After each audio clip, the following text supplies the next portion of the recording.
পাচ্ছেন। ফোনটার মডেল হচ্ছে J500F J5। সেটা হচ্ছে ডিসপ্লে এবং টাচ প্রবলেম। এটা আমি কিন্তু ফোনটা ফুললি ডিসেম্বলিং করবো না, কারণ অনেক সময় এটা কি মাদারবোর্ডটা নষ্ট হয়ে যেতে পারে ফুললি ডিসেম্বলিং করার জন্য। এই জন্য আমাকে যেটা করতে হবে, প্রথমে ডিসপ্লে ডেমোটা খুলে নিতে হবে, তারপর সিমটাকে খুলে নিব।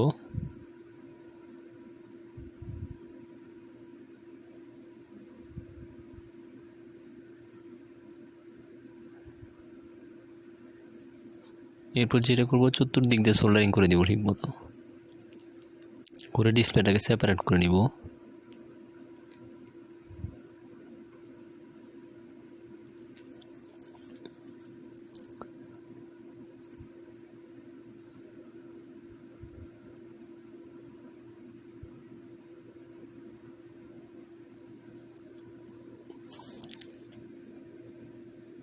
ফোনটা কিন্তু ফুললি খোলার প্রয়োজন নেই।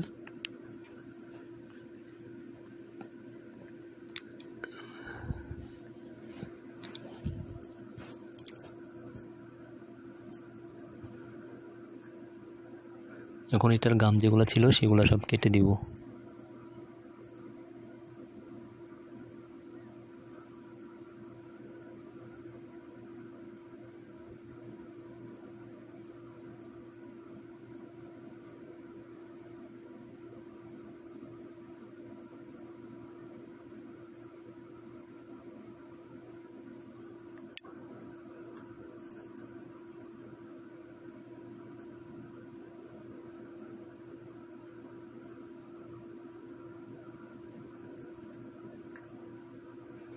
ভালো করে সোল্ডারিং করবেন, যেতে সোল্ডারিং করবেন তাড়াতাড়ি উঠতে যাতে সাহায্য হবে, তত আর কি। যত সোল্ডারিং করবেন তত দ্রুত এটা উঠে যাবে।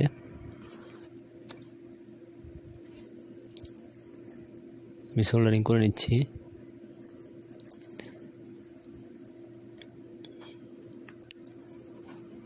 সোল্ডারিং করা শেষ, এখন আমি এটাকে খুলে নিব ভালোভাবে।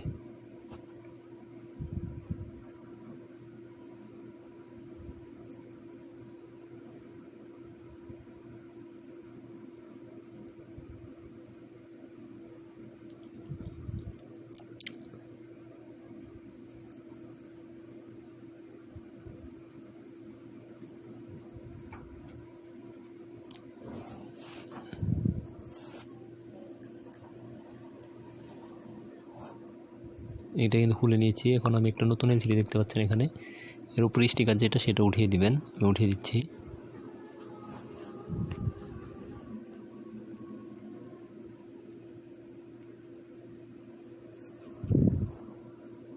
তারপর মেনু বাটনটা লাগিয়ে দিব ভালো করে।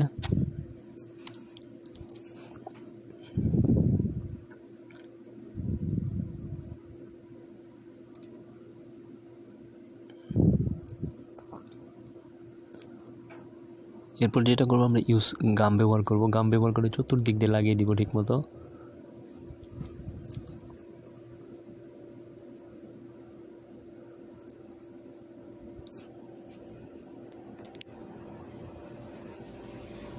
আমাদের ফোনটা কিন্তু ফুললি খোলার প্রয়োজন নেই।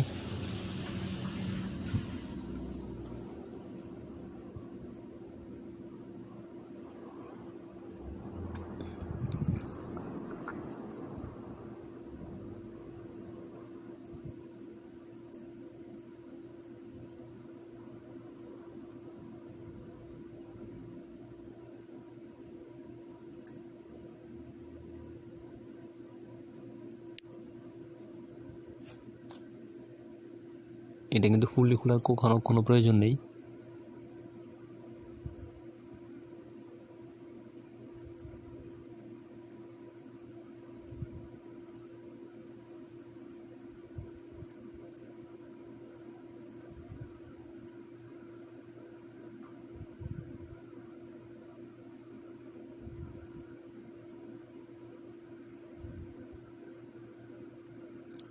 এরপর যেটা করবো, আমরা নতুন টাচার ডিসপ্লেটা নিব, নিয়ে এখানে সেট আপ করে দিব।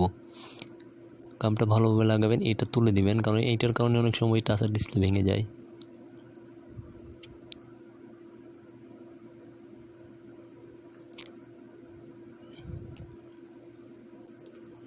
সো এটা মাথায় রাখবেন।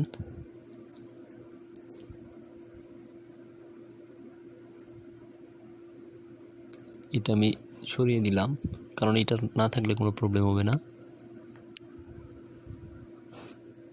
এখন আমি যেটা করব সেটা হচ্ছে নতুন টাচার ডিসপ্লেটা এখানে সেট আপ করে দিব।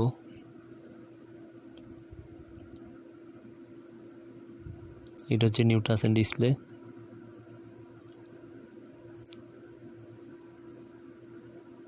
এটা জাস্ট সেট আপ করে লাগিয়ে চেক করে দেখাচ্ছি আপনাদের কাজ হয়েছে কিনা।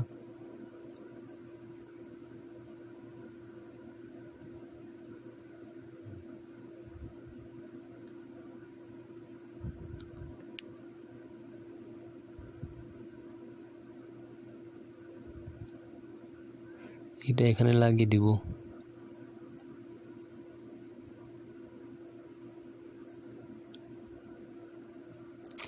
এখন ব্যাটারিটা লাগিয়ে অন করে নিব। দেখতে পাচ্ছেন ফুলি ক্লিয়ার হয়েছে। সো আমার কিন্তু ফোনটা ফুললি খুলতে হইলো না। সো আপনাকে এইভাবেই চাইলে টাচার ডিসপ্লে চেঞ্জ করতে পারবেন। সো বেশ, থ্যাংক ইউ, বাই বাই।